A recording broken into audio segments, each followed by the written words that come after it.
Doctor Ranvijay जी आइएगा और आने वाले साहित्यिक साक्षात्कार में आनंद की अनुभूति करवाइएगा। डॉक्टर जी रणविजय। जरूर। आप सभी को मेरा हार्दिक नमस्कार।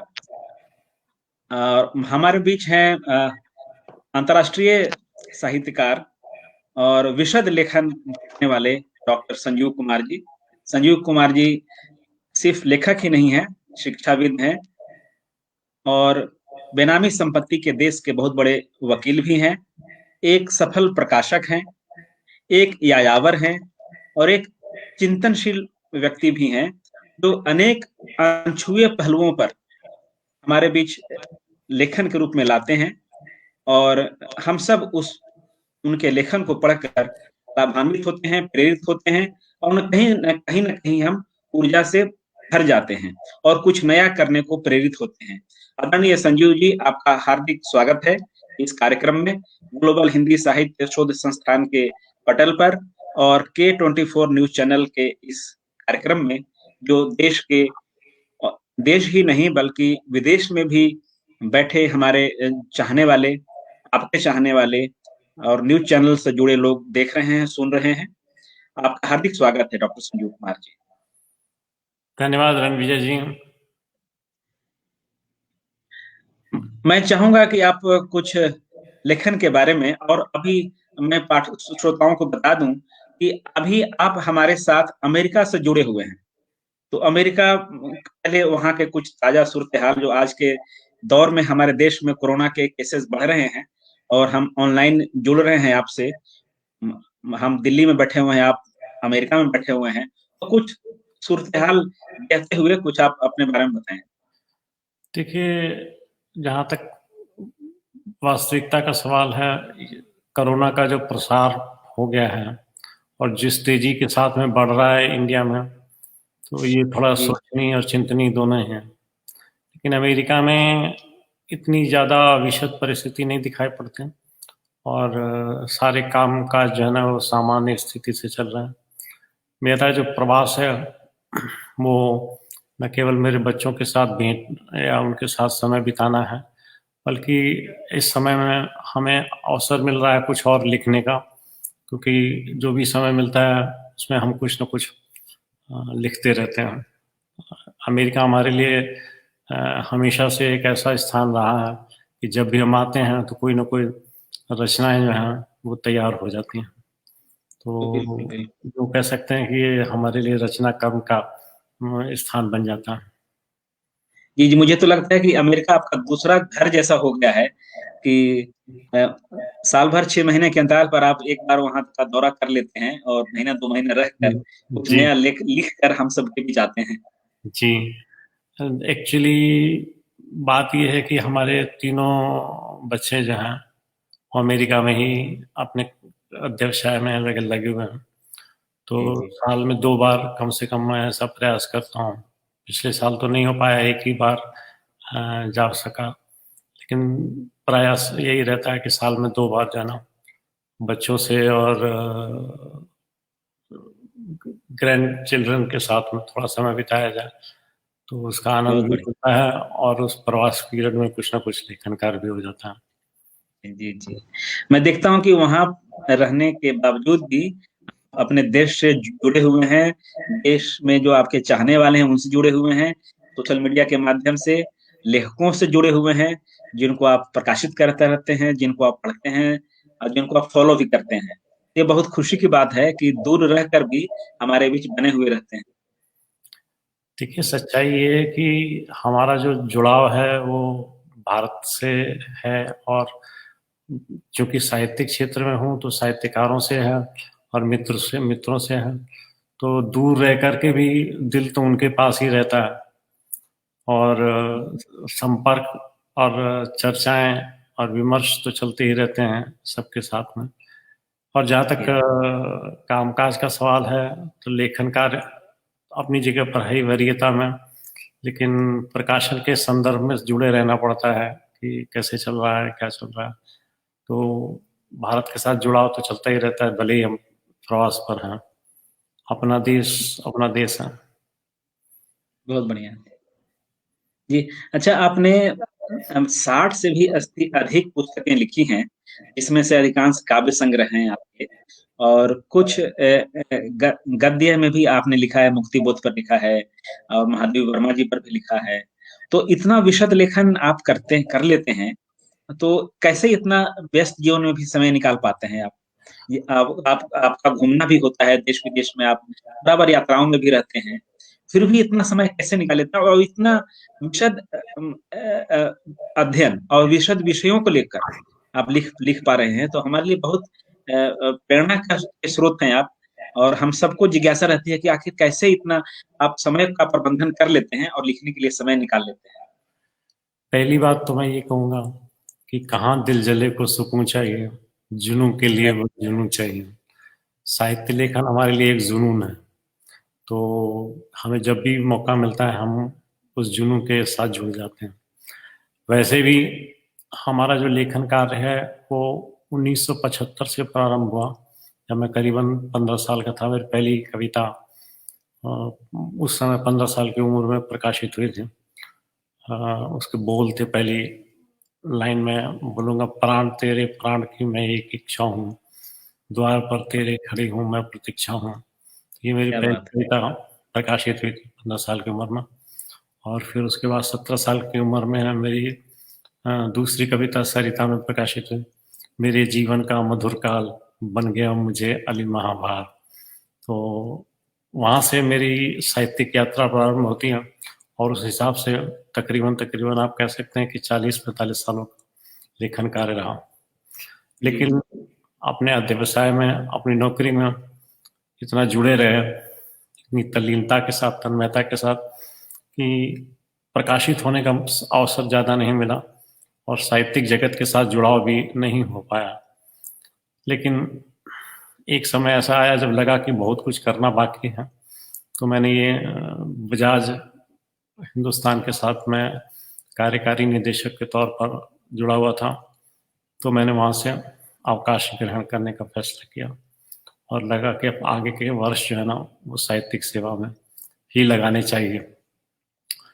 तो उस प्रकार से 2015 में मैंने अवकाश ग्रहण कर लिया और पूरी तरीके से साहित्य के साथ जुड़ गया। और अब तक 64 किताबें हो चुकी हैं, सब प्रकार की मिला के। 12 किताबें हैं, काव्य संग्रह हैं, और 1-2 अनुवाद भी हैं, और गद्य में भी मैंने 3 किताबें लिखी।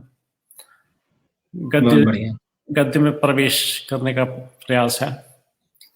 तो इसके अलावा 35 किताबें मैंने लॉ में लिखी, डिफरेंट सब्जेक्ट्स पर। तो कुल मिलाकर के 99 हो गए, और समय पर काम चल रहा है। ऐसा अनुमान है कि अमेरिका प्रवास आने पर समी किताब का काम हो जाए। मतलब कि जल्दी ही सेंचुरी पूरा करने वाले हैं, और हम लोग सेलिब्रेट करेंगे इस तो ये रचना संसार की बात हो गई। और इसके अलावा आपको ज्ञात ही है कि रचनाकारों के साथ जुड़ने के लिए हमने 2 प्रकार के कदम उठाए। पहला प्रकाशन का, जिसमें आप सब लोगों के सहयोग से, आप सब लोगों की शुभकामनाओं से काफ़ी अच्छा परिणाम प्राप्त हुआ। और पिछले 2 सालों में तकरीबन 300-350 किताबें हम पब्लिश कर चुके हैं, और तकरीबन 100 किताबें पाइपलाइन में हैं। अरे वाह! और इसके अलावा जो दूसरा कदम हमने उठाया था वो ये था कि एक साहित्यिक पत्रिका का प्रारंभ किया जाए। तो उसका पहला अंक जो है वो जनवरी-मार्च का अंक जो है वो प्रकाशित हो गया है। अनुस्वार के नाम से वो प्रकाशित हुआ है, और ये पत्रिका त्रैमासिकी है। और हमें पूरा विश्वास है कि पत्रिका के माध्यम से भी साहित्यिक जगत के लिए योगदान देना संभव होगा, और लोगों के साथ जुड़ाव भी बढ़ेगा। जी। तो ऐसे समय में जब देश में बड़े बड़े जो घराने हैं, जो अखबार के घराने हैं, बड़े बड़े जो उनकी जो पत्रिकाएं निकलती थी उनके वहां से, वो बंद हो रही हैं। नंदन बंद हो गया, कादम्बिनी बंद हो गई, इसके पहले भी कई रविवार, धर्मयोग, ये सब पत्रिकाएं बंद हो गई। और ऐसे समय में, खास करके कोरोना के समय में, जब कर्मचारियों की छटनी कर रहे हैं जो निजी कंपनियां हैं, तो ऐसे में आप एक पत्रिका निकाल निकाल कर ला रहे हैं, पाठकों के बीच जा रहे हैं, ये एक बहुत बड़ी पहल है। और एक एक एक एक नई मतलब ऊर्जा का संचार होता है लेखन जगत में, मुझे लगता है अनुस्वार के माध्यम से आपने किया है। और मुझे लगता है कि पुराने ही नहीं, नए लेखकों को भी आप उसमें स्थान देंगे, और उसमें प्रकाशित जो रचनाएं हैं लोगों को कहीं ना कहीं प्रेरित करती रहेंगी। तो ये अनुस्वार पत्रिका के प्रकाशन का आपके मन में विचार कैसे आया? देखिए, जब साहित्यकार के तौर पर या कवि के तौर पर हम प्रकाशन के क्षेत्र में कहना चाहिए प्रवेश किए, तो मुझे ये लगा कि न केवल पुस्तकों का प्रकाशन या संग्रहों का प्रकाशन या उपन्यासों का प्रकाशन वांछित है, बल्कि छोटी छोटी रचनाओं के लिए भी, और विशेषकर नवोदित कला रचनाकारों के लिए एक अवसर होना चाहिए। जी जी। तो अनुस्वार मूलतः इस सिद्धांत पर हमने परिकल्पित की है कि एक तो उसमें नवोदित कलाकारों को अवसर मिले अपने अभिव्यक्ति का, जी जी, साहित्यकारों को, नवोदित साहित्यकारों को, और हर विधा में हम उसमें सामग्री उपलब्ध कर सकें।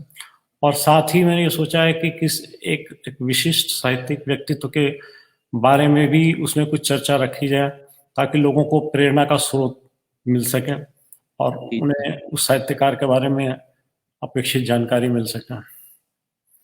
जो हमारा पहला अंक है वो एक गतिमान व्यंग्यकार लालित्य ललित पर सामग्री प्रस्तुत कर रहा है, और मैंने उसके अंदर एक विशेष स्तंभ रखा है जिसका नाम है पहली कलम से।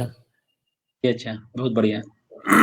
उससे हमारा प्रयास ये है कि जो पहली रचना भी आप लिखते हैं उसे भी प्रकाशन का अवसर मिले, क्योंकि ज़्यादातर लोग पहली रचना के प्रकाशन का नहीं सोच पाते, क्योंकि सोचते हमने अच्छी नहीं लिखी, पता नहीं कैसी होगी, प्रकाशक वापस कर देगा।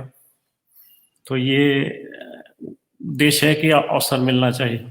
दूसरी चीज़, जहाँ तक बड़े बड़े जो हाउसेस हैं उन्होंने अपनी पत्रिकाएं बंद कर दी हैं, तो इस संदर्भ में मैं यही कहूँगा कि शायद उनके लिए कॉस्ट बेनिफिट थ्योरी चलती है, प्रॉफिटेबिलिटी की थ्योरी चलती है, कि अगर उनको पत्रिका से लाभ नहीं हो रहा है तो उन्हें लगता है कि ऐसा काम बंद कर देना चाहिए जिसमें लाभ नहीं हो रहा।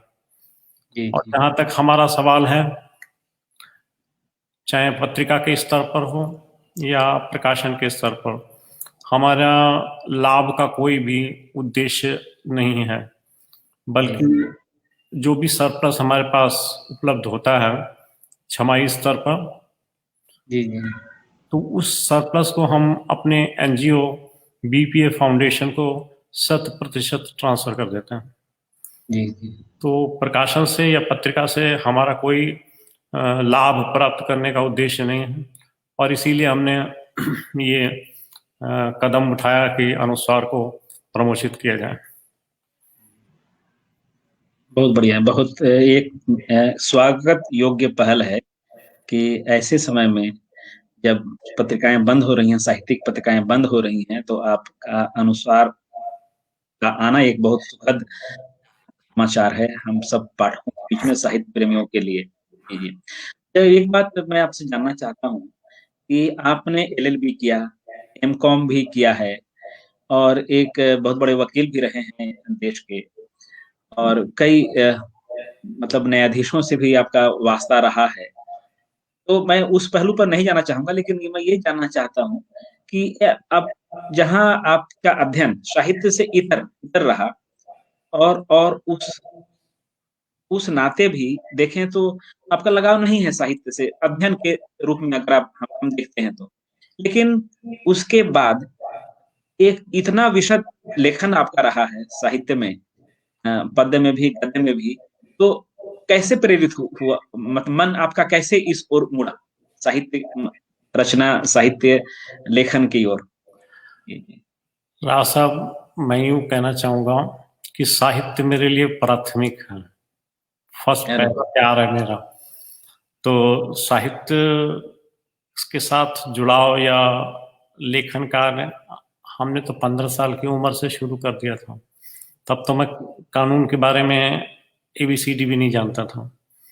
तो यूं कह सकते हैं कि पहला प्यार होने के नाते उसके साथ तो जुड़ाव रहेगा ही रहेगा, न केवल रचना से बल्कि आत्मा से। तो उसके बाद मैंने कास्ट अकाउंटेंट की डिग्री ली, कंपनी सेक्रेटरी की डिग्री ली, LLB किया, PhD किया, लॉ की तरफ थोड़ा सा झुकाव हुआ, और फिर उसके बाद हमें काम करने का जो अवसर मिला जॉब में, वो भी ऐसा ही रहा कि सेक्रेटरियल कंपनी लॉ यानी कॉर्पोरेट लॉ और अन्य क्षेत्रों के साथ में जुड़ा रहा, कैपिटल मार्केट में भी काम किया। तो तकरीबन 35 साल का ये जो कार्य रहा, इसमें विभिन्न क्षेत्रों के साथ में मेरे को अवसर मिला काम करने का। तो फाइनेंस से लेकर के कानून तक एक विस्तृत अनुभव रहा, विस्तृत एक्सपोजर रहा, और वो काफ़ी काम आता है। अब जब मैंने 2015 में ये फैसला किया कि अब हम जॉब में नहीं रहेंगे और एग्जीक्यूटिव डायरेक्टर बजाज हिंदुस्तान के पद से मैंने अवकाश लिया, तो हमारे लिए दो रास्ते थे। पहला है कि साहित्यिक तौर पर पूरी तरीके से जुड़ जाए, और दूसरा ये कि समय को बिताने के लिए थोड़ा सा और कार्य भी करें। तो चूंकि अनुभव था, हम रिटायरमेंट लेते समय तकरीबन हमने 3600 केसेस सक्सेसफुली किए हुए थे। तो एक बहुत बड़ा अनुभव था। तो हमने ये फैसला किया कि ऑक्यूपेशन के तौर पर हम कानून यानी विधि की प्रैक्टिस में जुड़े रहेंगे, और उसके साथ ही साथ रचना संसार में भी आगे बढ़ेंगे तेज कदम से। मैंने एक किताब लिखी रेरा पर, रियल एस्टेट रेगुलेटरी एक्ट पर, एक बेनामी प्रॉपर्टी पर। तो रेरा की किताब इकलौती किताब थी जब रेरा इन्फोर्स हुआ। तो उस किताब का जो डिमांड आया वो बहुत ज़्यादा डिमांड रहा, अच्छी बिक्री हुई, अच्छी रॉयल्टी मिली। लेकिन उसके साथ साथ ये हुआ कि लोगों को ये महसूस होने हुआ कि या लोगों ने ऐसा सोचा कि रेरा पर तो एक व्यक्ति ही उपलब्ध है जी जी, जिससे ऑथेंटिक तौर पर काउंसलिंग की जा सकती है या राय ली जा सकती है या उनको काम में जोड़ा जा सकता है। परिणाम स्वरूप हमारे पास लोगों का आना शुरू हुआ, बड़े बड़े बिल्डर्स भी आए, इंडिविजुअल्स भी आए, और एक स्टेज ऐसी आ गई कि हमारे पास 1800 फाइलें हो गई। और इतना बड़ा काम संभालना थोड़ा सा डिफिकल्ट भी रहा, बट हमने सक्सेसफुली सारे काम निपटाया। इस तरीके से कानून के क्षेत्र में भी जुड़ाव बना रहा, और वो थोड़ा सा गहराई में आ गया। लेकिन साथ ही साथ प्रकाशन का कार्य शुरू कर दिया था, लिखने का कार्य तो जारी था ही, तो अच्छा रहा। पढ़ना, हमें पौराणिक ग्रंथों के अध्ययन का बड़ा शौक रहा है, और यूं कह सकता हूँ कि शायद बचपन से ही शौक रहा। तो हमने वेदों का भी अध्ययन किया, कुछ उपनिषदों का भी अध्ययन किया, साहित्य का भी अध्ययन किया, विशेष करके छायावादी साहित्य का अध्ययन बहुत गहराई से किया, और हमारी भाषा में और शैली में आज भी छायावादी पुट जो है वो दिखाई पड़ता है। तो उसी दरमियान मुझे ऐसा लगा कि पौराणिक जो संदर्भ हैं उनमें कुछ ऐसे चरित्र हैं जिन चरित्रों के ऊपर प्रकाश नहीं डाला गया या उनके साथ न्याय नहीं हुआ। तो बस ये लगा कि शायद हमारे लिए ज़रूरी होगा कि हम कुछ उनके प्रति न्याय कर सकें, कुछ उनके प्रति उनकी चरित्र की एक विशेषता या विशेषता को प्रस्तुत कर सकें। तो हमारा लेखन कार्य धीरे धीरे पौराणिक चरित्रों की ओर मुड़ गया। तो कई जो प्रबंध काव्य हैं वो पौराणिक चरित्रों पर ही आधारित हैं और वही मेरा फोकस एरिया बन गया एक तरीके से। और इसके साथ साथ लोक साहित्य, तो बस चले जा रहे हैं। बहुत बहुत बहुत लंबी यात्रा आपने तय की है पौराणिक को लेकर, और उन पर आधारित जो आपने लेखन किया है सच में अनुकरणीय है और प्रेरक भी है हम सबके लिए भी। और जैसा कि आपने कहा कि कहाँ विधि से जुड़ा होने के कारण और विधि से संबंधित लेखन भी आपने विशद लेखन किया है, और कई अनछुए पहलुओं पर, विधि से संबंधित कई अनछुए पहलुओं पर भी आपने बहुत बढ़िया लिखा है। और काफी, जैसा कि आपने कहा कि रॉयल्टी अच्छी आई, तो ये आपको बहुत बहुत बधाई उसके लिए भी। जी जी। तो बहुत बढ़िया। और उसके जैसा कि आपने कहा कि पौराणिक कथानों पर आधारित जो लेखन है आपका, और जो पौराणिक पात्र हैं और कई महाभारत से और वैदिक कालीन जो पात्र रहे हैं, या फिर ये बौद्ध धर्म से संबंधित जो पात्र कहीं ना कहीं जुड़े रहे हैं, उन पर भी आपने विशद लेखन किया है। तो ये कहीं ना कहीं लगता है कि जो विचारों की जो प्रभावपूर्ण अभिव्यक्ति है, जो आपका चिंतन है, वो कहीं ना कहीं आपका झलकता है इस लेखन के को देखने के बाद।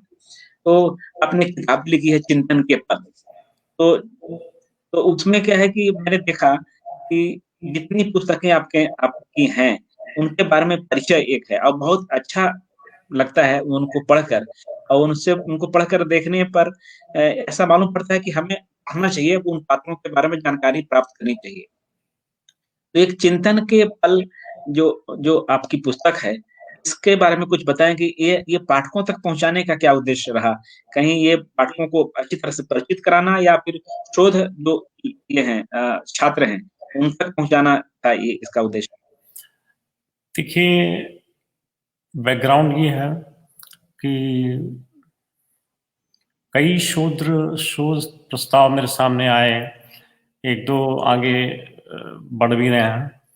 तो ये हुआ कि शोधार्थियों के लिए या और अन्य पाठकों के लिए एक समग्र साहित्य जो हमारा है उसके प्रति एक छोटी सी दिग्दर्शन होनी चाहिए।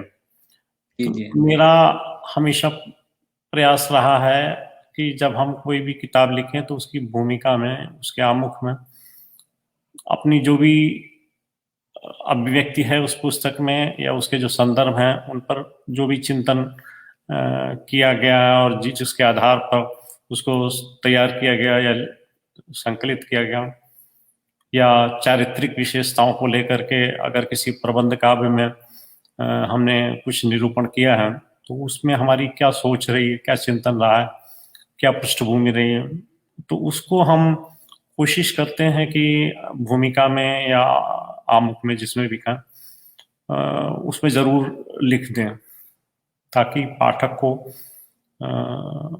उस संकलन के बारे में या उस प्रबंध काव्य के बारे में थोड़ा सा बैकग्राउंड समझ में आ जाए या मिल जाए। जी जी बिल्कुल। आप अपने के लिए ये भी आवश्यक है कि आपने क्या किया है और किस चिंतन के साथ किया है, जी जी उसका एक स्थान मिल जाए उसको, या उसको एक ही जगह पर सारी सामग्री मिल जाए। तो वो एक सजेशन था, लोगों का सुझाव था कि एक ऐसा कुछ करिए। तो मैंने ऐसा ही किया कि सारे जो हमारी पुस्तकें हैं उन सब के बारे में जो परिचय हैं वो आमुख के साथ में वो मैंने इसमें संकलित किया है, और शोधार्थियों के लिए ये बहुत ही उपयुक्त रहेगी, या जो हमारे साहित्य के बारे में विशद जानकारी चाहते हैं उनके लिए ये पुस्तक बड़ी उपयोगी रहेगी। नहीं, बिल्कुल शोध जो छात्र हैं और जो विशेषकर पौराणिक आख्यानों पर आधारित शोध उनका विषय है, तो उस मामले में आपकी ये पुस्तक जो है बहुत ही सहायक सिद्ध होगी। और जो लोग मतलब देख भी रहे होंगे, आपकी पुस्तक उन लोगों तक पहुंच भी रही है, ऐसा मालूम होता है। और इन्हीं स्त्री पात्रों को ध्यान में रखकर आपने वासव दत्ता लिखी है, और वासव दत्ता के बहाने आपने बौद्ध धर्म के बारे में भी काफी कुछ अध्ययन किया है और पाठकों को उससे किंचित परिचित कराने का भी आपने प्रयास किया है। तो ये एक मुझे लगता है कि नए सिरे से आपने व्याख्यायित किया है बौद्ध धर्म को भी उस वासव दत्ता के बहाने। जी जी, इस पर कुछ कहेंगे? देखिए, वासव दत्ता नामक पात्र से परिचय हमारा बौद्ध धर्म के अध्ययन करते समय ही हुआ, और जी जी मुझे ऐसा लगा कि ये पात्र एक ऐसा पात्र है जिसका जीवन जो है वो एक मैसेज, एक संदेश देता है कि किस प्रकार से एक ग्लैमरस जीवन से वो एक बड़े ही कहना चाहिए परेशानी भरे जीवन में आ जाती हैं, और लोगों के साथ कैसे सॉरी इंटरेक्शन होता है। और साथ ही साथ ये भी है कि उपगुप्त के साथ जो उसके वार्तालाप होती है और उसके प्रणय निवेदन को कैसे वो ठुकराते हैं, तो उसके प्रति एक नारी मस्तिष्क में या नारी की मनोदशा कैसी होती जब उसके प्रणय निवेदन को ठुकराया जाता है, जी जी। वो एक विषय था। और अंत में हमने ये सोचा कि व्यवहारिक दृष्टिकोण से बौद्ध धर्म को कैसे देखा जाए। बाकी एक दर्शन के तौर पर तो बहुत विशद है, और उतना समझना या उतनी गहराई में जाना शायद हर एक के लिए संभव नहीं है। तो हमने उसके व्यवहारिक पक्ष को, जो कि जीवन के लिए बड़े उपयुक्त है, किस प्रकार से जीवन में करुणा और बौद्ध धर्म के अन्य सिद्धांतों को समाहित किया जा सकता है, उस उद्देश्य के साथ मैंने ये छोटी सी पुस्तक का विरचन किया।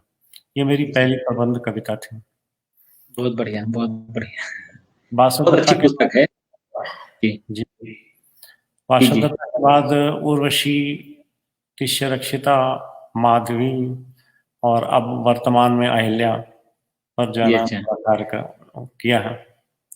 जी जी, नहीं बहुत बढ़िया। और ऐसे तो बौद्ध धर्म हमारे यहाँ ही फला फूला, फिर इसका विश्व में प्रसार भी हुआ, लेकिन आज के दिन हमारे देश में ही उतना उस तरह से अस्तित्व में नहीं है जिस तरह से होना चाहिए था।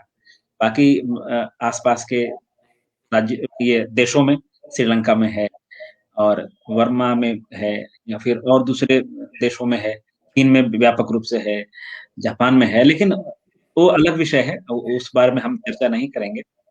लेकिन अब इसी तरह से जैसा कि आप पौराणिक आख्यान की बात चल रही है, तो पौराणिकता के दृष्टिकोण से महाभारत एक धार्मिक, ऐतिहासिक और ग्रंथ तो है, इसमें कोई दो मत नहीं है। और ऐसा कहा जाता है कि जो यहाँ नहीं है वह आपको इस संसार में कहीं ना कहीं अवश्य मिल जाएगा। तो उर्वशी के बहाने, जैसा कि आपने अभी चर्चा भी की, उर्वशी के बहाने आपने महाभारत एवं विशेषकर पांडवों से जुड़े कई अनछुए पहलुओं को हमारे समक्ष लाने का सफल प्रयास किया है। और मनोवैज्ञानिक में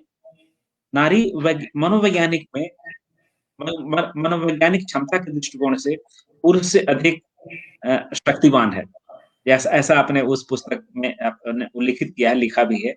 और इसी कारण से नारी में धीरज, सहिष्णुता, शांति और चीजों को टालने का, मतलब कई ऐसे चीजों को नजरअंदाज करने की जो बात होती है, वो क्षमता नारी में अधिक होती है। तो क्या आपने उर्वशी की मनोदशा का अध्ययन आपने इसी परिप्रेक्ष्य में किया है, या कुछ अन्य पहलुओं पर भी प्रकाश डाला है? देखिए, अगर आप नारी की बात करें तो उसे दो प्रकार से देखा जा सकता है। पहला मानसिक तौर पर और दूसरा दैहिक तौर पर। जी जी। दूसरी चीज इसके साथ ही जुड़ी हुई कि क्या नारी की को ये स्वतंत्रता होनी चाहिए कि वो अपने लिए साथी चुन सकती है, और किस प्रकार से और कैसे और क्या। ये कुछ बिंदु थे जिन पर विचार करने का मन हुआ। उर्वशी के बारे में जब अध्ययन किया तो हमें ये मिला कि वो दो कहानियां उसके प्रति या उससे संबंधित मिलती हैं। पहली, जब वो पुरुरवा के साथ में प्रेम संबंध स्थापित करती है और मर्त्यलोक में रहती है और फिर वापस जाती है। दूसरी, जब वो अर्जुन को प्रणय निवेदन करती है। ये बड़ा इम्पोर्टेंट सेगमेंट था या विषय था इस सेंस में, क्योंकि जो भी उसमें परिणाम निकलते हैं उन परिणामों का पांडवों को बहुत बड़ा लाभ हमें भी मिलता है। ठीक है। जब हम इस पर काम कर रहे थे तो हमें दो पात्र मुख्य रूप से मिलते हैं, अर्जुन और उर्वशी। उर्वशी आकर्षित होती है और उसमें मोह जागता है और वो उत्कंठित हो जाती है कि किसी प्रकार से वो अर्जुन का सानिध्य प्राप्त कर सके। अर्जुन जाने माने धनुर्धर थे, विश्व में विख्यात थे और इंद्र के पुत्र थे सच्चाई के तौर पर देखा जाए तो उसे बड़ा आकर्षक व्यक्तित्व लगा अर्जुन का, और उस चीज को ध्यान में रखते हुए जब उसमें भावना जागी तो उसने प्रणय निवेदन का फैसला किया। अब पहला तो ये होता है कि प्रणय निवेदन करने से पूर्व उसकी मनोदशा क्या रही जिसके कारण वो प्रेरित हुई ऐसा करने के लिए। दूसरी, जब प्रणय निवेदन को ठुकरा दिया अर्जुन ने तो उसकी मनोदशा क्या रही, वो दूसरा पक्ष था। तो उर्वशी के चरित्र के इन दोनों पक्षों के प्रति, वही उसकी मनोदशाओं के या उसकी सोच के प्रति थोड़ा अभिव्यक्ति करने का या उसमें समाहित करने का प्रयास किया। तीसरा पक्ष अर्जुन का था कि जब उसके सामने इंद्रलोक की एक जानी मानी अप्सरा प्रणय निवेदन करती है तो उसकी चारित्रिक विशेषता जो है वो ये कहती है कि वो उसको स्वीकार नहीं करता और बल्कि उसे माँ का दर्जा देता है कि चूंकि मैं इंद्र का पुत्र हूँ तो मेरे लिए आप माँ स्वरूप होते हैं। तो ये उसकी दृढ़ता, चारित्रिक दृढ़ता के प्रति का प्रदर्शन करता है। फिर क्या होता है कि एक स्त्री के प्रणय निवेदन को जब ठुकरा दिया जाए तो वो आसानी से उस चीज को स्वीकार नहीं करती, जैसा कि वासुदत्ता में भी ये चीज आई। तो वो गुस्से में आकर के श्राप दे देती है नपुंसक हो जाने का। इंद्र के पास जाते हैं ये, तो इंद्र कहते हैं कि कोई बात नहीं, अब श्राप तो वापस नहीं लिया जा सकता लेकिन उसमें कुछ सुधार किया जा सकता है। तो ये श्राप तुम्हारा 1 वर्ष के लिए होगा, जब तुम चाहोगे तब प्रारंभ होगा, तो इसके और ये तुम्हारे लिए लाभकारी सिद्ध होगा। और अंततः अर्जुन ब्रह्मला के रूप में अपने अज्ञातवास के दौरान उस शाप का उपयोग करते हैं। तो हर चीज में अच्छाई और बुराई, उपयोगिता और उसकी अवगुण उसके सारे के सारे देखे जाने चाहिए। और मैंने इसी प्रकार से जो विभिन्न पक्ष हैं, जो विभिन्न घटनाएं, उनको देखने का प्रयास इस रचना में किया है। बहुत बढ़िया। आपकी एक दूसरी महत्वपूर्ण पुस्तक है तिष्यरक्षिता। सम्राट अशोक की 5 पत्नियों में से एक थी तिष्यरक्षिता, और उसका विवाह अशोक से उस समय हुआ था जब वह करीब करीब आधी उम्र की रही होगी, मतलब अशोक के उम्र से आधी उम्र की रही होगी तब, विशेष रूप से आप बता सकते हैं कि। और सम्राट अशोक की इस युवा पत्नी का मन राजकुमार कुणाल के प्रति आकर्षित। अपने इस प्रबंध काव्य के माध्यम से स्त्री की मनोस्थितियों को, मनोभावों को, ऐसे दृष्टांतों को मनोवैज्ञानिक रूप से देखने का प्रयास किया, मुझे लगता है। तो मतलब एक चिंतनशील व्यक्ति होने के साथ साथ एक क्या कहेंगे उसको, मतलब एक अधिवक्ता होने के साथ साथ आप एक मनोवैज्ञानिक भी हैं, क्योंकि इस तरह की मनोवैज्ञानिक स्थितियों को, मन के भावों को आप पढ़ने में सक्षम हैं और एक अनछुए पहलुओं को हमारे सामने ला रहे हैं। तो तिर्यकता लिखने के बारे में कुछ बताएं कि कैसे प्रेरित हुए हैं? तिर्यकता का चरित्र जो है, उस पर कोई विशेष कार्य मुझे नहीं मिला। वो अशोक की तीसरी पत्नी की परिचारिका थी और सौंदर्य निधि कहना चाहिए उसे, सौंदर्य मूर्ति कहना चाहिए। तो 60 साल की उम्र का होने के बावजूद अशोक जो है ना, उसे शादी का फैसला करते हैं। और जैसा आपने कहा कि वो आधी उम्र की थी अशोक के, तो निश्चित रूप से जो संबंध दोनों के बीच में रहे होंगे, उनमें कहीं ना कहीं कोई ना कोई कमी रही होगी, और जिस कारण से वो कुणाल के प्रति आकर्षित हुई। कुणाल पहली पत्नी का बेटा था और महारथी था और अच्छा चरित्रवान व्यक्ति था, लेकिन उसने भी उस प्रणय निवेदन को ठुकरा दिया और बोला कि भी तुम तो मेरी माँ के जैसे पद पर बैठी हो, तो मैं कैसे इस चीज को स्वीकार कर सकता हूँ। यहाँ पर उस प्रणय निवेदन को ठुकराने का जो परिणाम है वो ज्यादा क्रूर परिणाम है कि अवसर पाते ही तिर्यकता कुणाल की आंखें निकलवा लेती है और उसको मारे जाने का हुक्म करती, लेकिन सेनापति उसे मारता नहीं है, सिर्फ आंखें निकाल लेता है और कुणाल की आंखें वो तिर्यकता के पास भेजता है।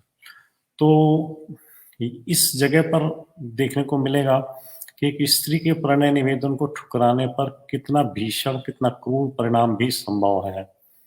तो एक तो ये बिंदु आता है। दूसरा ये बिंदु आता है कि क्या स्त्री को अपने मानसिक और दैहिक आवश्यकताओं के हिसाब से उसको उस चीज की अनुमति होनी चाहिए कि नहीं होनी चाहिए कि वो आवश्यक संसाधनों के प्रति सोच सके या ऐसा कुछ कर सके।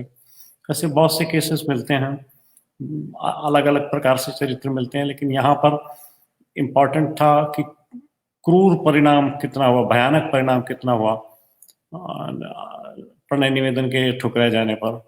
तो उस चीज का अंकन करने की कोशिश करिए, वहां मनोदशाएं कैसी हो सकती है उनका अंकन करने की कोशिश करिए।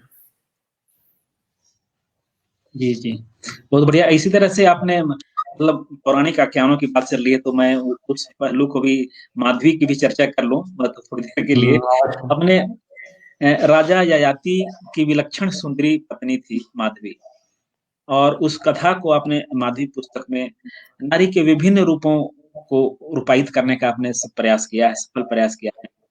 तो उसमें यह भी, जैसा कि आपने अभी कहा कि उस दृष्टिकोण से क्या इस पुरुष द्वारा स्त्री को कहीं ना कहीं अपनी संपत्ति मानने की जो परंपरा है, पहले भी रही है, आदिकाल से चली आ रही है, आज भी कहीं ना कहीं दिख जाता है। इतना हमें आधुनिक होने के बावजूद भी कहीं ना कहीं इस तरह की मनोदशा पुरुषों में है। ये पौरुष जो दम्भ है वो न कहीं दिखता है। तो उस पर आपने एक चोट करने का भी प्रयास किया है, मुझे लगता है, माधवी के माध्यम से, और उसकी अस्मिता की रक्षा करना जो पुरुष का धर्म होना चाहिए, उस पर भी आपने शायद, मुझे लगता है कि जितना मैं पढ़ पाया, समझ पाया, उस हिसाब से उजागर करने का प्रयास किया है। तो पुरुष का जो स्वार्थ है कहीं ना कहीं दंभ के रूप में दिखता है, ऐसा लगता है आपको? देखिए, माधवी का चरित्र बहुत ही कहना चाहिए कॉम्प्लेक्स है, और उसके साथ जो घटना होती है वो भी बड़ी कॉम्प्लेक्स है। तो जब मैंने महाभारत में माधवी के प्रति पढ़ा तो मुझे लगा कि ऐसा तो नहीं होना चाहिए, और इस प्रकार से स्त्री के प्रति जो व्यवहार हुआ है उसका एक विश्लेषण किया जाना आवश्यक है, और कैसे उसने सहा होगा इन परिस्थितियों को, तो उन सब चीजों को देखा जाना आवश्यक लगा मुझे। सॉरी। इसके साथ ही जो पात्र उसके साथ जुड़े इस पूरी घटना के दरमियान, उनकी सोच कैसी रही होगी, उनका व्यवहार कैसा रहा होगा, उसके प्रति भी एक विचारशीलता आवश्यक लगी मुझे।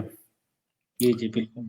माधवी महाराजा ययाति की पुत्री थी, जो जिसका विवाह नहीं हुआ था। जी जी विश्वामित्र के जो शिष्य थे गालव ऋषि, उन्होंने दीक्षा पूर्ण होने पर विश्वामित्र जी से आग्रह किया कि हमें गुरु दक्षिणा बताएं क्या देनी है। तो उनकी सोच में शायद होगा कि वो कुछ मुद्राएं मांग लेंगे या कोई और चीज मांग लेंगे। विश्वामित्र जी ने उस चीज के लिए मना कर दिया कि नहीं नहीं, मुझे तुमसे गुरु दक्षिणा नहीं चाहिए, जाओ तुम अपनी दीक्षा का लाभ उठाओ। फिर भी वो पीछे पड़े रहे। तो विश्वामित्र को लगा कि ये दम पैदा हो रहा है, इसको दूर करना चाहिए। तो उन्होंने 800 अश्वमेधी घोड़े मांग लिए। अरे वाह। और ये 800 अश्वमेधी घोड़े तो बड़ा ही असंभव कार्य था। जी जी तो उसी दरमियान जब ययाति से मिले, ययाति दानवीर थे, प्रसिद्ध थे कि कोई उनके यहाँ से खाली हाथ नहीं जा सकता। तो गाला जी वहां पहुंच जाते हैं। ययाति सोचते हैं, बोलते हैं कि हमारे पास घोड़े तो नहीं है, हमारे पास एक कन्या है, इसको ले जाओ, ये चक्रवर्ती राजा को जन्म देगी, तो किसी भी राजा के साथ में विवाह कर देना या स्वैप कर लेना, स्वैप कहते हैं ना, विनिमय कर लेना, और तुम अपनी व्यवस्था कर लो, इसके अलावा मैं कुछ नहीं कर सकता।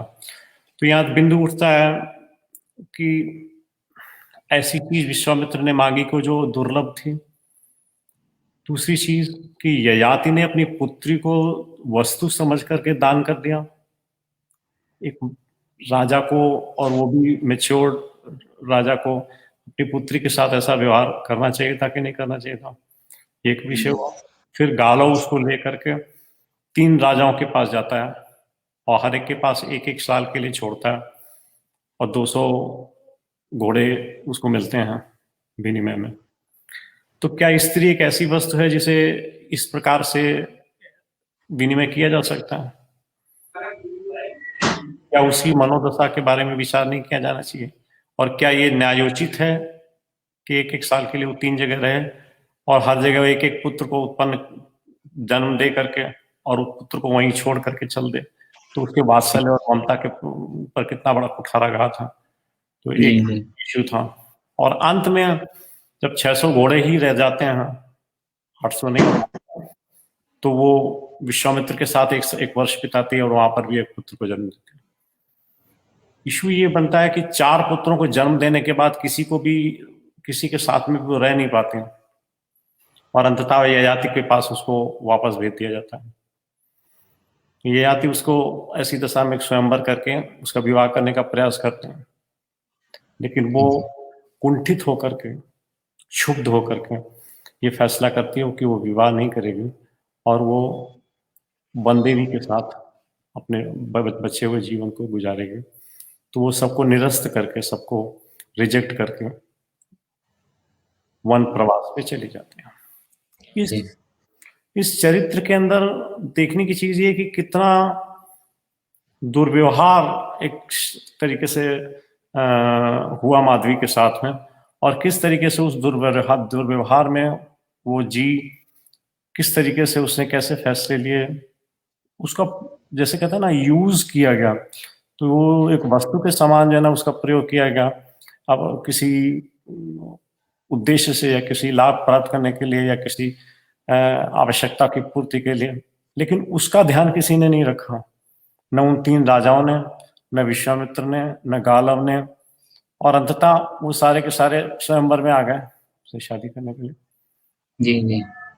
तो कितनी कठिन परिस्थिति है, किस तरीके से एक अबला के साथ दुर्व्यवहार किया गया। तो उस चीज का और उस मनोदशाओं का और उन परिस्थितियों का हमने प्रयास किया है अंकन करने का, कि यत्र नार्यस्तु पूज्यन्ते कहते हुए भी किस प्रकार से जाना उसके साथ में मखौल उड़ाया गया इस चीज का।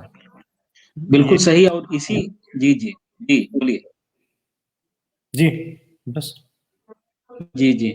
और एक सही कहा कि आपने बिल्कुल ऐसे पहलू को उजागर करने का प्रयास किया, जिस पर और ख़ास करके ऐसे माहौल में जो राजघराने से रही हैं नारियाँ, उनके अनछुए पलों पर उनकी जो दशा है, दुर्दशा कहेंगे कि किस तरह से वो चीज़ों को नहीं पा पाती हैं जिनकी उनको लालसा होती है और वो कैसे अ, मतलब एक तरह से बेचैन आत्मा की तरह वहाँ रह रही होती हैं बिल्कुल। और और भुगतती रहती हैं ताउम्र। तो एक बहुत ही ऐसे विषय को आपने उजागर किया, हम सबके सामने रखा है।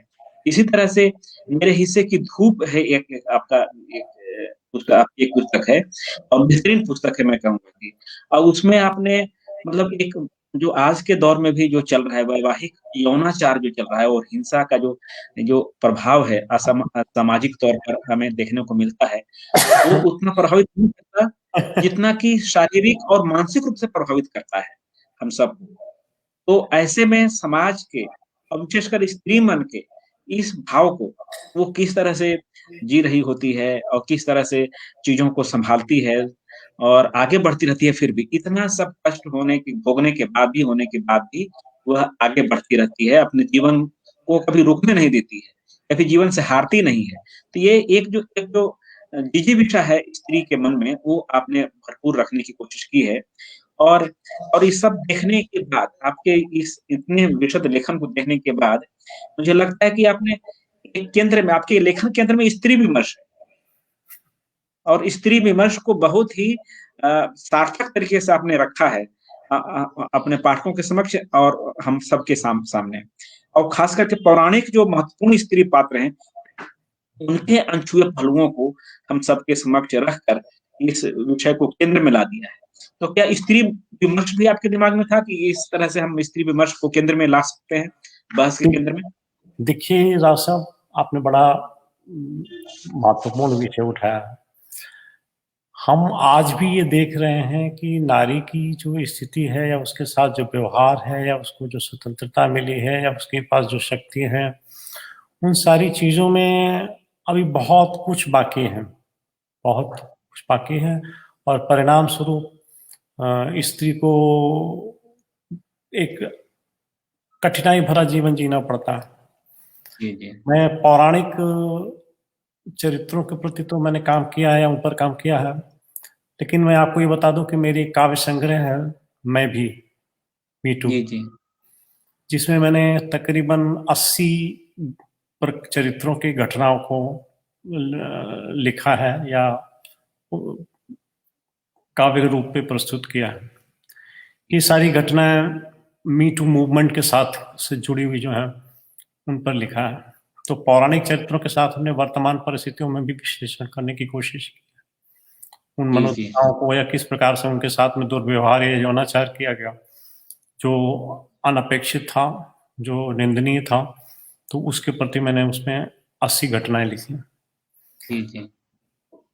मेरे हिस्से की धूप उसी दरमियान सामने आई घटना, जहां ये लगा कि पत्नी की इच्छा के विरुद्ध पति उसका यौनाचार में प्रयोग करता है। ऐसी घटनाएं जिसे मैरिटल रेप कहना चाहिए, बड़ी कॉमन है,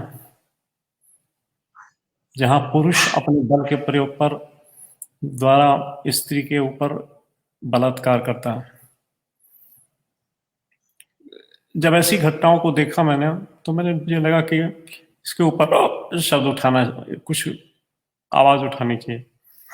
तो एक चरित्र हमें मिल गया, वास्तविक चरित्र, जिससे जी। प्रेरणा लेकर के हमने इस प्रबंध काव्य की रचना की।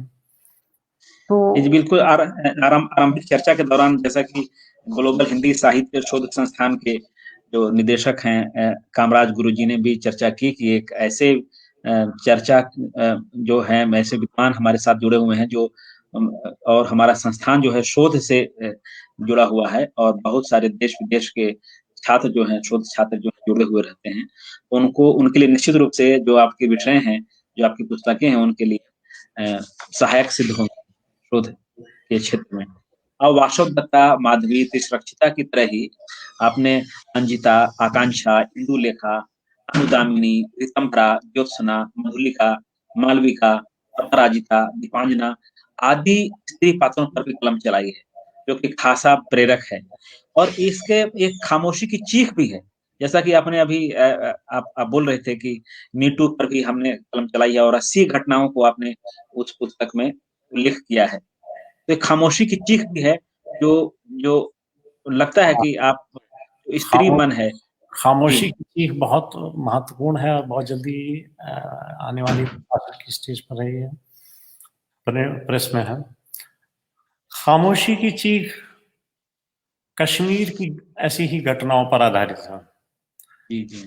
कश्मीर में 1990 से लेकर के अब तक जिस प्रकार से घटनाएं हुई हैं, जिस प्रकार से लोगों के साथ व्यवहार हुआ है, जिस प्रकार से क्रूरता का नंगा नाच हुआ है, जिस प्रकार से आतंकवादियों ने कश्मीर को हिला करके रखा हुआ था और किस प्रकार से वहाँ के निवासी और विशेष करके महिलाओं के साथ में अत्याचार हुए हैं, उन घटनाओं को लेकर के हमने जो लिखा वो इस खामोशी की चीख में है। तकरीबन 60 या 62 रचनाएं हैं या घटनाएं हैं इसके अंदर, जो कश्मीर और केवल कश्मीर और कश्मीरियों के बारे में ही कहती हैं, अभिव्यक्त करती हैं।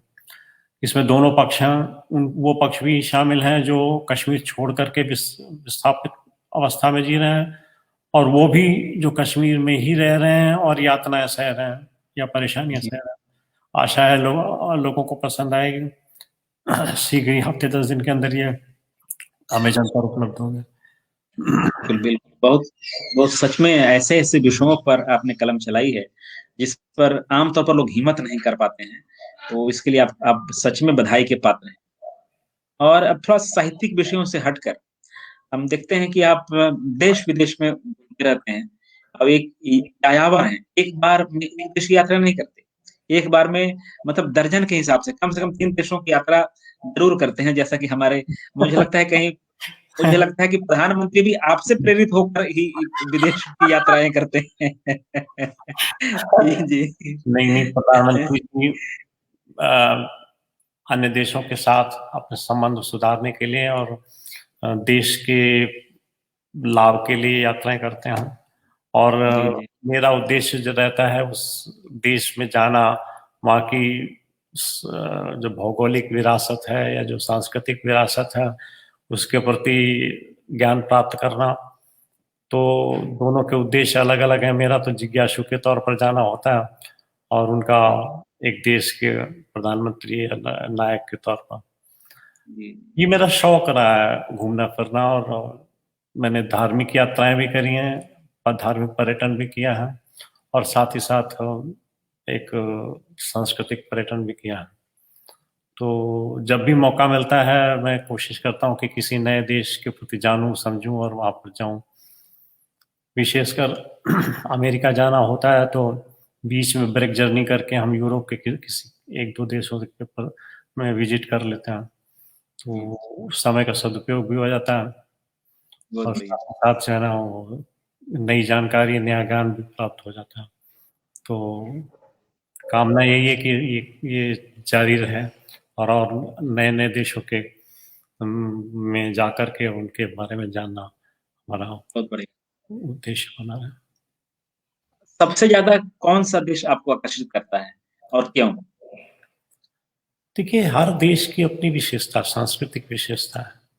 इसलिए यदि कहा जाए कि ये देश आकर्षित करता है, ये देश आकर्षित नहीं करता, तो आई थिंक ये न्यायोचित नहीं होगा। अब अगर हम म्यांमार की बात करें तो म्यांमार में बौद्ध धर्म के का जो रूप देखने को मिलता है, जो वहाँ पर विरासत है, उसको देख करके आप अभिभूत हो जाते हैं। तो ग्रीस जाते हैं तो वहाँ पर आप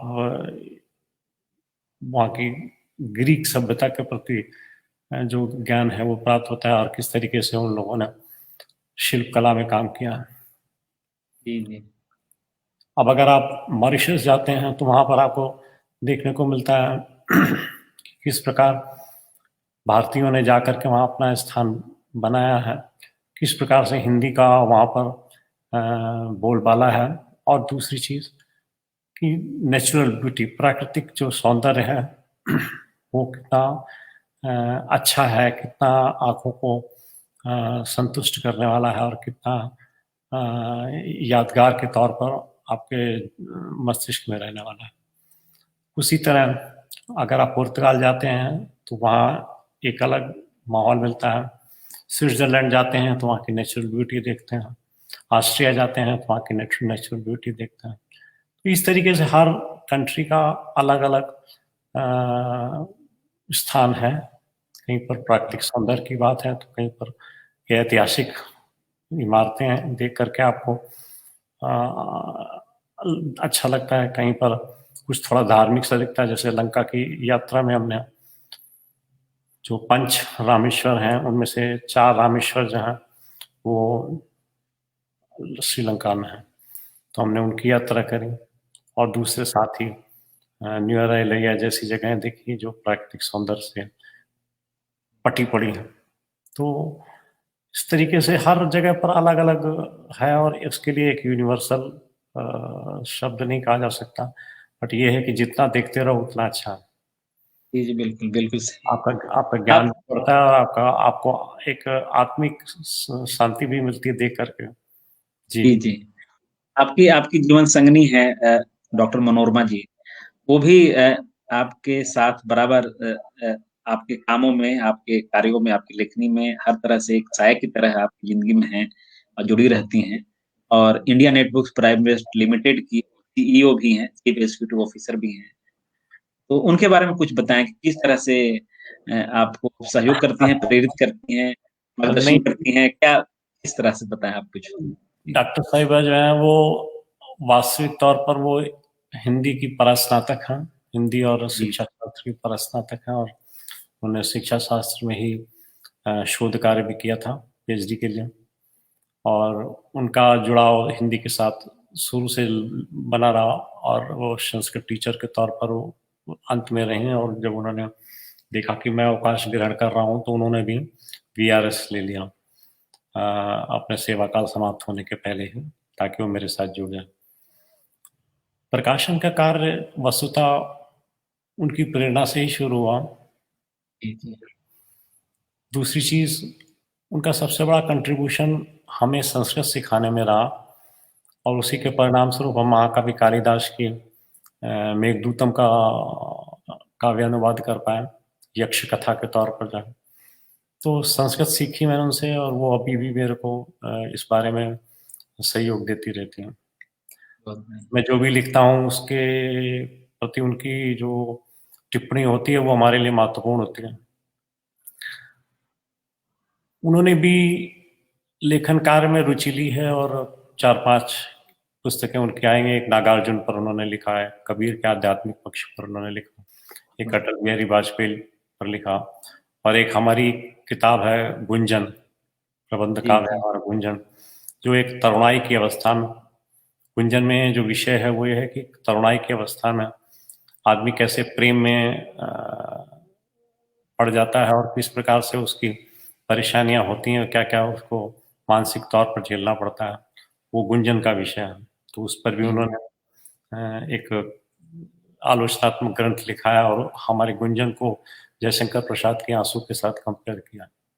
क्या बात है।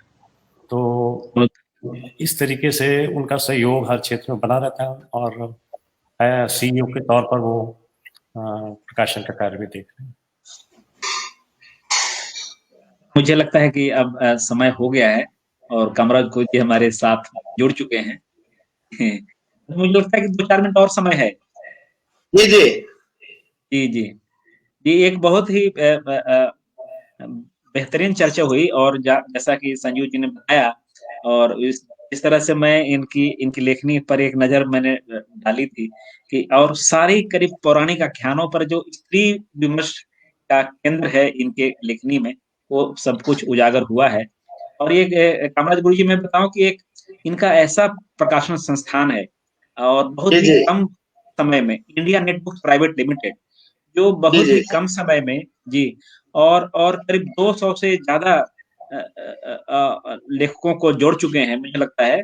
और हर महीने विशेष रूप से संजीव कुमार जी बताएंगे, और मैं जानना भी चाहूंगा कि नए लोगों को भी जो नया जो युवा जो जुड़ रहे हैं लेखन लेखन से, कर रहा है। जी उनको भी भरपूर मौका मिल रहा है। और अमूमन जैसा कि परंपरा है, जैसे कि परंपरा है देश में कि जो प्रकाशन संस्थान, जो स्थापित प्रकाशन संस्थान है, वो नए लोगों को मौका नहीं देते हैं। नहीं देते। और ऐसे समय में एक पत्रिका शुरू करना और नए लोगों को भी उसमें स्थान देना, और साथ ऐसे में विषम परिस्थितियों में जब जी पत्रिकाएं बंद हो रही हैं, बड़े घरानों की भी पत्रिकाएं बंद हो रही हैं। जी बिल्कुल। और सिर्फ इतना ही नहीं कि इस वैश्विक महामारी की चपेट में डॉक्टर संजीव कुमार जी भी आए थे पिछले दिनों, लेकिन इनकी जिज्ञासा जो है, जो जज्बा है जीने का और जो कुछ कर गुजरने का, कर दिखाने का, वो भी उसी की मतलब ताकत से ये उभर कर सामने आए और हम सबके बीच हैं और बिल्कुल स्वस्थ हैं और यात्राओं में भी हैं। आज भी हमारे साथ नेता से जुड़े हुए हैं, बहुत अच्छा लग रहा है। डॉक्टर संजीव कुमार जी कुछ बताएं अपने प्रकाशन संस्थान के बारे में संक्षेप में। मैं ये कहूँगा कि पिछले 2.5 सालों में या 3 सालों में हमने तकरीबन 340 किताबें पब्लिश करी। जी हमें आशीर्वाद के तौर पर 98 वर्षीय रामदर्श मिश्र जी का भी वो प्राप्त हुआ। साथ ही प्रेम जन्मेजय जी हैं, हरीश नवल जी हैं, सूर्य बाला जी हैं, ममता कालिया जी हैं, मनीषा कुलश्रेष्ठ जी हैं, मधु कांकरिया जी हैं, सूरज प्रकाश जी हैं, और आपके दिविक रमेश जी हैं, नीरज दैया हैं, मधु आचार्य हैं। क्यों कहना चाहूँगा कि स्थापित जो लेखक हैं उनका सहयोग, उनके आशीर्वाद अब हमें प्राप्त हुआ और उनकी रचनाएं हमने प्रकाशित की। लेकिन इसके साथ ही साथ बहुत सारे लोगों की पहली रचना भी हमने प्रकाशित की, यानी नवोदित लेखकों को हमने प्रेफरेंस दिया और उन्हें उस मकड़ जाल से बाहर निकालने का प्रयास किया जो अन्य प्रकाशकों के साथ जो समस्याएं उनको झेलनी पड़ती हैं कि इतने पैसे लगेंगे तब छपेगी। तो उस प्रकार की स्थिति से भी उनको बाहर निकालने की कोशिश की। तो प्रयास जारी है। जी बहुत में हमने ललित जी, राजेश जी और राव साहब वगैरह के साथ मिलकर के 2-3 कम्युनिटी प्रोजेक्ट्स भी किए हैं, जैसे अब तक 75 जी एक 75 व्यंग्यकारों की रचनाओं का संग्रह था और एक 21वीं सदी के 251 व्यंग्यकार, ये भी एक 251 रचनाओं का लेखकों की रचनाओं का संग्रह है। और हमने ये पुस्तकें मुफ्त यानी फ्री ऑफ कास्ट सारे लेखकों को भेजी ताकि उनमें प्रेरणा उनको मिल सके कि और लिखें। एक नई प्रोजेक्ट के बारे में भी बातचीत कर रहे हैं। इस तरीके से देखते हैं क्या बेहतर सहयोग या कंट्रीब्यूशन कर सकते हैं हम साहित्य जगत को। वो हमारा नहीं, बहुत ही अनुकरणीय और सराहनीय पहल है आपका। लेखन के क्षेत्र में, लेखकों के लिए, प्रकाशन के क्षेत्र में भी जिस तरह से आप लोगों को प्रकाशित कर रहे हैं और लेखन के लिए प्रेरित कर रहे हैं, और ऐसे समय में जब कोरोना महामारी से पूरा देश, पूरा विश्व जूझ रहा है, और ऐसे में लोगों को प्रकाशित करना, लोगों को प्रेरित करना, पत्रिकाएं निकालना, यात्राओं में रहना, ये सब आपकी ऊर्जा और जीविका और कुछ कर गुजरने का जो जज्बा आपके अंदर है, वो सब दर्शाता है कि आप कोरोना की चपेट से भी बाहर निकल आए और स्वस्थ हैं बिल्कुल। तो बहुत बहुत शुभकामनाएं कि आप इसी तरह से स्वस्थ रहें, चिरायु हो, और हम सबको प्रेरित करते रहें अपनी लेखनी से, अपने कार्यों से, और जल्दी ही आप सेंचुरी पूरा करने, उसके लिए बहुत बहुत शुभकामनाएं आपको लेखनी की। धन्यवाद संजीव जी, ऐसे तो ना हर आदमी का कोई न कोई उद्देश्य होता है।